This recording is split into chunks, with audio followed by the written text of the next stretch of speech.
Hi everyone, it's Michelle from Country Morning Creations, and I cannot believe it is time for a whole new month. I am here with my April journal, and I have kept it very plain, and I will explain why as I go through this. Actually, I'll explain it real quickly right now.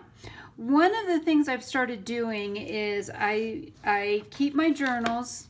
I make a monthly journal and I keep them in these, I call them a lady's desk journal. It's much smaller, easier to hold. The back box is pretty small. And in the back box I've kept stickers. Oh, I need to do a little repair work there. I have a place to keep pens, and then the lid closes over top of that, and then I have an elastic that holds my journals in. As you can see, I add a lot of stickers. I like to add them as I go. So part of what I'm doing this month is leaving my journal very blank. I will make my own stickers again from a kit. I don't know what kit I will do, but I print out digital stickers for my kits and add those as we go. However, I also kept this very blank because today I'm going to make a dashboard to go around my journal. And dashboards, I've looked them up, I've tried to figure them out. They're used for all kinds of things. Mine is just going to be a simple vellum overlay with a pocket in the back.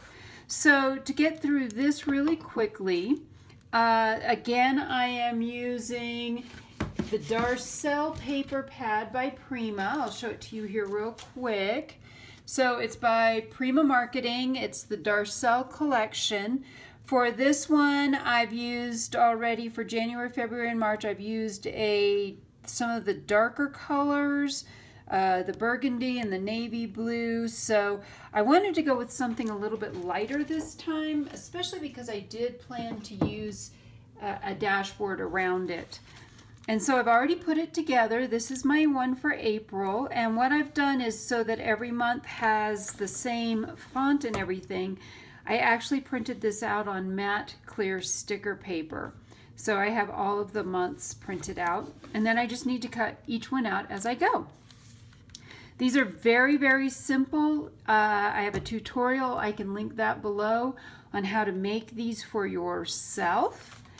And it's just very blank. I have a lot of coffee dyed paper, and of course, if you've followed me for any time, you know that I acid neutralize my coffee dyed paper, as well as use acid neutral hammer mill paper, and this is the 28 pound. I just like the feel better. I have, this was out of a ledger book, so this is real vintage ledger, and I do leave some flips. I love to play with those as I go. This is mulberry paper is what it's called, but these are all natural parts, and so I just love how that works. And of course I used the navy blue this time. I could have used the red. It comes in all different colors, and I got that on Amazon. I have some tracing paper in here, and that's about it. Did a 5-hole pamphlet signature and left the bow in the middle. I like doing that. So you can see there's tons of room for me to write. And what I do is I write every day, and then I use one whole page, and then sometimes I'll go back if I've got things, and I may add pictures to this or add pictures over top of this. So that's basically it. There isn't a whole lot to my journals. That is probably the most simple basic journal I've ever made. So I whipped that up this morning, and what we're going to do is I grabbed a piece of vellum and I actually cut the back off and then went, wait a minute, I could use that and I can store things in it. So I glued it back on so I didn't waste it. But this is just vellum. Most dashboards are much heavier plastic. Vellum is actually a paper product. It feels like plastic and it's been treated, but it is not plastic. And that's a big thing you need to understand when you're applying glue to it, because it will wrinkle when you apply glue to it. So my pages are all 8.5 by 8.5, and that's what fits in my folio, if you will. And so we're going to simply, I'm going to actually flip this over so that we measure this out, and we're going to go to the 4 1/4 mark, and I'm going to just score this. And you always score, and then you don't fold it this way. You're going to flip it over and fold it this way. So I'm going to set this aside real quick, and I'm going to just kind of match up the edges here with what I've already done, and hopefully this works. Yep, it did. Awesome. And so now we have this space to work with, and I'm going to decorate it. This will simply go around this when we're done, and it will go in with the elastic. So I want the April to still show through, so I'm only going to decorate this down in the lower section. And the first thing I'm going to do is I have some great layering pieces. These are pieces that came out of the Darcel collection as well. I love to layer things up and tuck things in. So the question is, maybe we'll do that on the bottom, but then I love to tuck some things up underneath of it. So I do like that. We'll get to butterflies in a minute. Let's see, this says moments, but I don't want this to cover up. I don't have fingernails anymore, so it's hard to pick things up without fingernails. So I definitely may include that, may put that over the top of that. And this is part of the fun, is just throwing some layers on it. I wanted to use this telephone. I actually had a princess telephone like this growing up, and I thought that was kind of fun. We'll see if I use it or not. And then some of these just little fun pieces that can be stuck behind it and just stick out a little bit are a lot of fun as well. I'm trying to think, do I have one more of these round ones? I do. Oh, actually, maybe we'll stick that one over here behind that piece. So what I'm going to do at this point is I do want to take off some of these layers. I'm going to go ahead and start gluing things down. May decide we don't want that. I feel like that's just a little too much. And now we've got too many other little things. We've got the moments one. Might use a couple of these. May stick that one up there and another one down here. So I'm going to just start gluing some of these pieces down. I'm going to use Elmer's Craft Bond.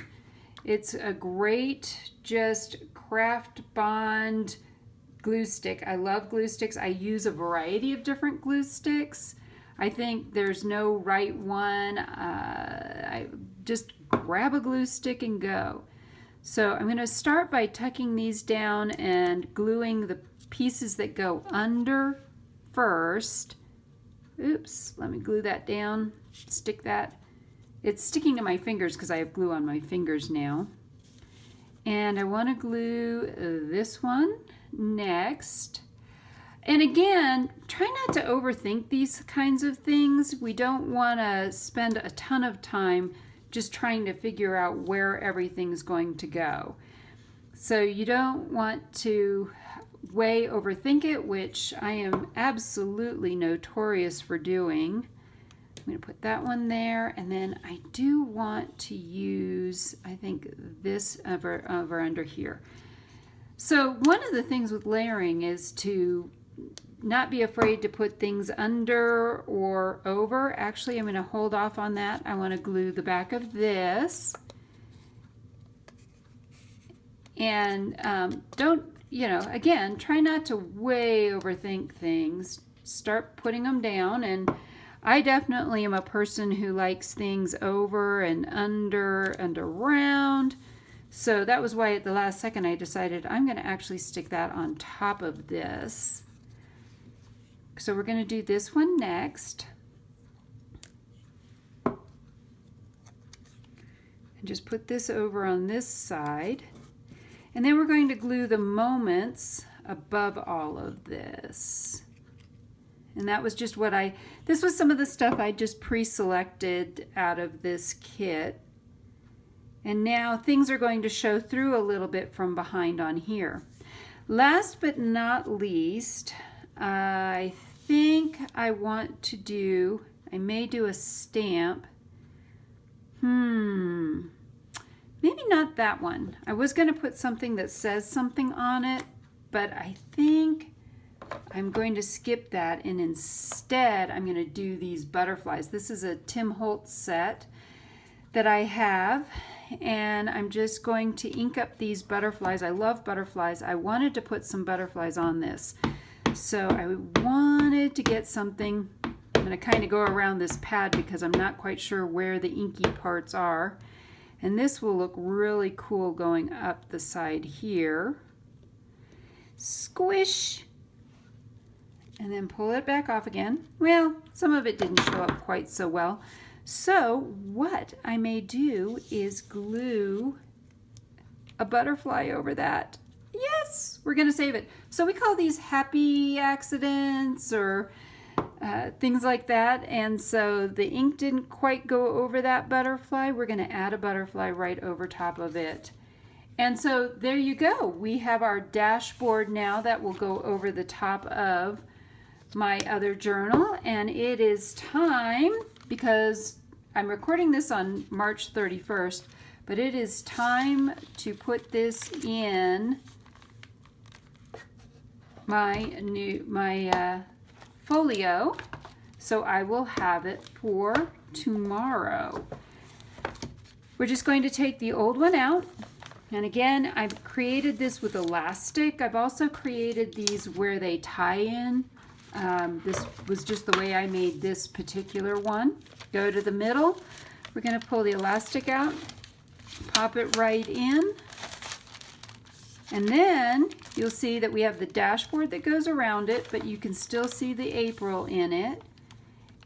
And then it opens up, and in the back, I also have a pocket here so I can store some things in the back.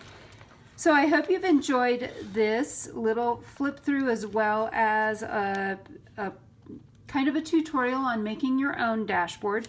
You can use a heavier plastic, or you can use vellum, or you can use cardboard. Whatever you would like to do. Apparently, I tried looking up what dashboards are and how they're used. Apparently, you can use them for whatever you would like. I hope that something you've seen here today inspires you to be creative.